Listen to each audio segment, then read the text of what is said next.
हाँ, आप लोग पहले थोड़ा कैमरा का सेटिंग ठीक कर लो। रेडी हैं? शुरू करें? हाँ। तो दोस्तों, बिहार चुनाव हो गया है खत्म।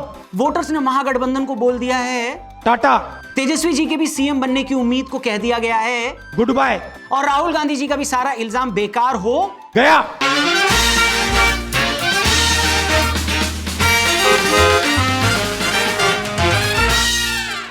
नमस्ते, स्वागत, वेलकम दोस्तों। रौनक न्यूज 18 इंडिया, वायरल बात रौनक के साथ। एक सेकेंड, इसमें से पहला मेरा नाम है, दूसरा चैनल का और तीसरा हमारे शो का। याद तो होगा आपको, और अगर याद नहीं भी है तो कोई दिक्कत नहीं। कौन सा आपको यूपीएससी के इंटरव्यू में पूछा जाएगा कि फला शो कौन करता था। हाँ, इस शो को देखकर आप एग्जाम की प्रिपरेशन तो नहीं कर सकते, पर एग्जाम और चुनाव के बीच ऐसा शो आपको एंटरटेनमेंट जरूर देगा। इसलिए अगर आपकी इजाजत हो तो शुरू करें। तो करो ना भाई, ये भी परेशान हो गए, हम भी परेशान हो गए, करो फिर। नीतीश कुमार 10वीं बार बिहार के मुख्यमंत्री बने। शपथ ग्रहण समारोह बढ़िया से संपन्न हो गया, पर ताज्जुब की बात यह थी दोस्तों कि शपथ उन्होंने पेपर पर देखकर ही पढ़ा। मतलब अब तक तो रट जाना चाहिए था। इतना प्रैक्टिस है।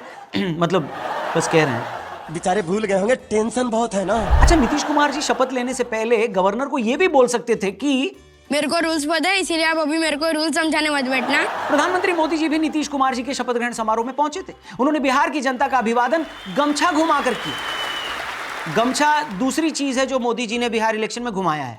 पहली चीज तो महागठबंधन है जिसको घुमा दिया। वाह, क्या सीन है। वेल, अब की बार विपक्ष के चुनाव हारने के बाद ईवीएम ने पहली बार चैन की सांस ली है, क्योंकि पहली बार लोग ईवीएम को ब्लेम नहीं कर रहे, सब लोग वोट चोरी बोल रहे हैं। अच्छा, एनडीए के चुनाव जीतने के बाद आपको लग रहा होगा कि सबसे ज्यादा दुखी महागठबंधन के नेता लोग हैं, पर असल में ऐसा है नहीं। सबसे ज्यादा दुख, शोक, विषाद, पीड़ा, वेदना, दर्द, तकलीफ और कष्ट उन लोगों को हुई है जिनको यह लग रहा था कि महागठबंधन जीतेगी और शराब के ऊपर से बैन हट जाएगा, लेकिन ये हो ना पाया। वैसे बिहार चुनाव में कई और हाइलाइट्स भी रहे, जैसे कांग्रेस को सिर्फ उतनी ही सीटें मिल पाई जितनी ऋतिक रोशन अपनी एक हाथ की उंगली पर काउंट कर सकते हैं। तू समझा? हाँ। नहीं, तू समझा नहीं। मैथिली ठाकुर 21वीं सदी में पैदा हुई देश की पहली विधायक बन गई।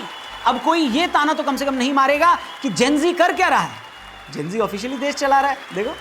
और पता नहीं ये अफवाह कौन उड़ा रहा है कि आर्यभट्ट ने जीरो की खोज ही इसलिए की थी ताकि प्रशांत किशोर की बिहार में जीती गई सीटें बता सकें। बाकी बिहार में पेट्रोल पंप वाले पेट्रोल डालने से पहले लोगों को यह कह सकते हैं कि भाई साहब एक बार जरा मीटर पर पीके की सीटें चेक कर लो।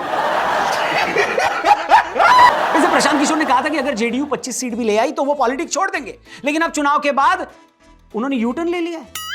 इस पर कोई कह रहा था कि शायद एके अब पीके को कॉपीराइट का नोटिस भेज सकते हैं, क्योंकि यू टर्न के सारे राइट्स तो इन्होंने ले रखे हैं। तो मतलब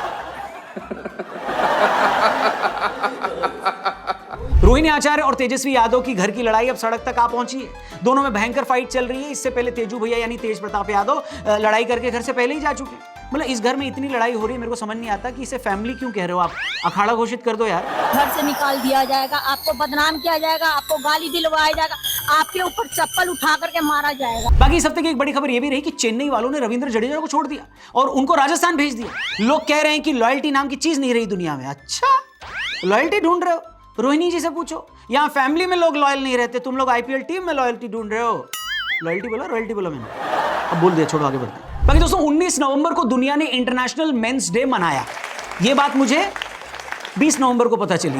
मैंने अपने एक दोस्त से कहा कि देखा 19 नवंबर कितना इंपॉर्टेंट डे है। उसने कहा बिल्कुल इंपॉर्टेंट डे है। इस दिन इंटरनेशनल टॉयलेट डे भी मनाया जाता है। गजब बेइज्जती है।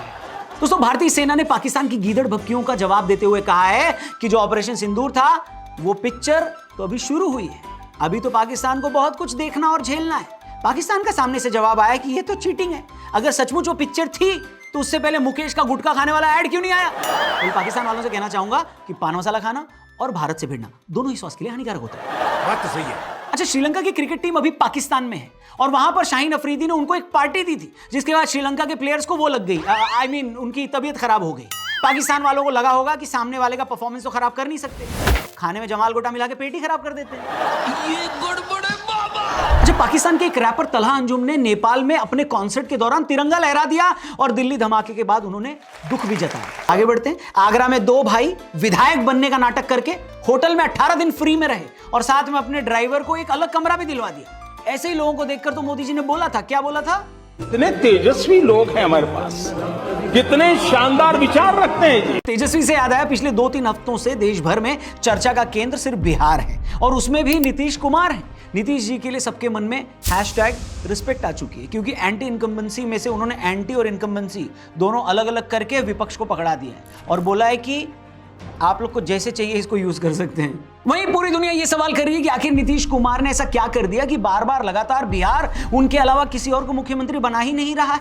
वीडियो में आज यही समझने की कोशिश करेंगे, लेकिन शुरुआत करेंगे एक कहानी के साथ।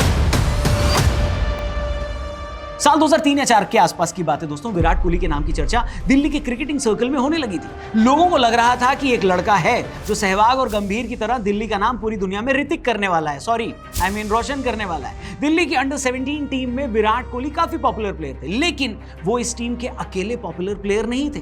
उनके साथ इस टीम में एक और लड़का था जो दिल्ली पब्लिक स्कूल के आर के पुरम ब्रांच में पढ़ता था, लेकिन उसके ऊपर क्रिकेट खेलने का ऐसा जुनून सवार था कि उसने क्लास 10th ड्रॉप करके पूरा फोकस क्रिकेट में कर दिया था। कहने वाले कहते हैं कि ये बल्लेबाज मिडिल ऑर्डर में अच्छी बैटिंग करता था और इसकी कवर ड्राइव भी देखने लायक होती थी, लेकिन ये लड़का अपने क्रिकेट की वजह से नहीं बल्कि इस बात के लिए फेमस था कि इसकी मम्मी राबड़ी देवी बिहार की मुख्यमंत्री थी। इस लड़के का नाम था तेजस्वी यादव, पिता का नाम लालू प्रसाद यादव और माता का नाम राबड़ी देवी। तेजस्वी का पूरा मन था क्रिकेटर बनने का, लेकिन क्रिकेट शायद अकेला ऐसा प्रोफेशन है जहां पर आप टीम में फिट नहीं हो सकते, चाहे आपके मम्मी पापा मुख्यमंत्री ही क्यों न रहे हो, क्योंकि यहां पर टैलेंट ही चलता है और कंपटीशन टफ होता है। विराट कोहली के साथ तेजस्वी यादव ने अच्छी खासी क्रिकेट खेली है। इनफैक्ट 2008 में जब Virat Kohli under 19 world cup के कप्तान बनकर गए तो उस टीम के स्टैंड बाय प्लेयर में तेजस्वी यादव का भी नाम था।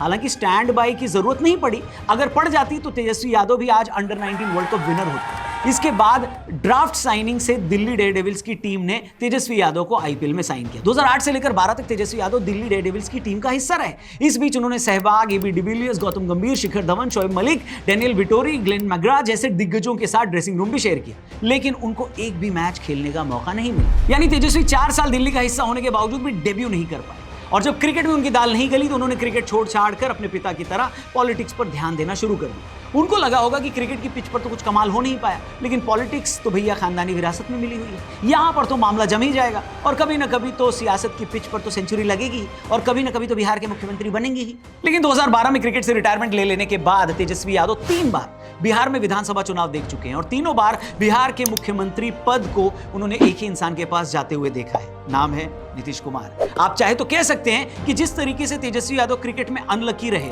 क्योंकि उनके डायरेक्ट कॉम्पिटिटर विराट कोहली थे, उसी तरह पॉलिटिक्स में भी उनके कॉम्पिटिटर पॉलिटिक्स के विराट कोहली यानी नीतीश कुमार रहे, जिनको हराने का सपना लेकर कई लोग पॉलिटिक्स से रिटायर भी हो गए, लेकिन नीतीश कुमार अभी भी शान और शौकत के साथ बिहार के मुख्यमंत्री बने हुए हैं और आज उन्होंने 5वीं टर्म की शपथ भी ले ली। मैं नीतीश कुमार, मैं बिहार राज्य के मुख्यमंत्री के रूप में श्रद्धापूर्वक निर्वहन करूंगा। नीतीश कुमार बिहार के लॉन्गेस्ट सर्विंग चीफ मिनिस्टर तो हैं ही, भारत के लॉन्गेस्ट सर्विंग चीफ मिनिस्टर में से वो 7वें नंबर पर आते हैं। 7 थला फॉर अ रीजन। लेकिन एक सेकेंड, 2030 तक अगर उन्होंने अपना टर्म कंप्लीट किया, पूरा किया, तो वो भारत के लॉन्गेस्ट सर्विंग चीफ मिनिस्टर हो जाएंगे। लेकिन ऐसी क्या वजह है कि नीतीश कुमार को बिहार में हराना चींटी की टांग में जूता मोजा पहनाने जितना कठिन है? इसको अगर आप समझना चाहते हैं थोड़ा पीछे चलते हैं। नीतीश कुमार 1985 में 1985 में बिहार के हरनौत गांव में एक चुनावी रैली को संबोधित कर रहे थे। इससे पहले वो 2 चुनाव हार चुके थे और उन्होंने अपनी पत्नी मंजू को यह कह दिया था कि अगर अब की बार भी हार गए तो पॉलिटिक्स से रिटायरमेंट ले लेंगे। उन्होंने यही बात इस रैली में लोगों को बोल दी कि मैं आखिरी बार आप लोगों से रिक्वेस्ट कर रहा हूं कि मुझे वोट दे दीजिए, वरना इसके बाद में दोबारा इलेक्शन नहीं लड़ूंगा। पब्लिक ने उनकी बात मान ली और 1985 में नीतीश पहली बार चुनाव जीत गए। इसके बाद उन्होंने कभी पीछे मुड़कर नहीं देखा। वो बिहार की राजनीति में हमेशा रेलेवेंट बने रहे। वो एक के बाद एक इलेक्शन भी जीतते चले गए और उन्होंने सत्ता में बने रहने के लिए दल की अदला बदली भी करी। उनको ट्रोल्स पलटू राम भी कहने लगे। उनके एक दल से अचानक दूसरे दल में चले जाने पर बहुत सारे मीम्स भी बने। कम से कम एक बार बता तो देते कि हम नहीं रहना चाहते यार, इस बार तो आपने कुछ कहा भी नहीं, हम आपको कुछ कहे हैं। लेकिन नीतीश कुमार का जादू बिहार पर ऐसा छाया कि लालू प्रसाद यादव, जिनके लिए यह कहा जाता था कि जब तक रहेगा समोसे में आलू तब तक रहेगा बिहार में लालू, उनके फेम को भी नीतीश कुमार ने ओवरटेक कर डाला।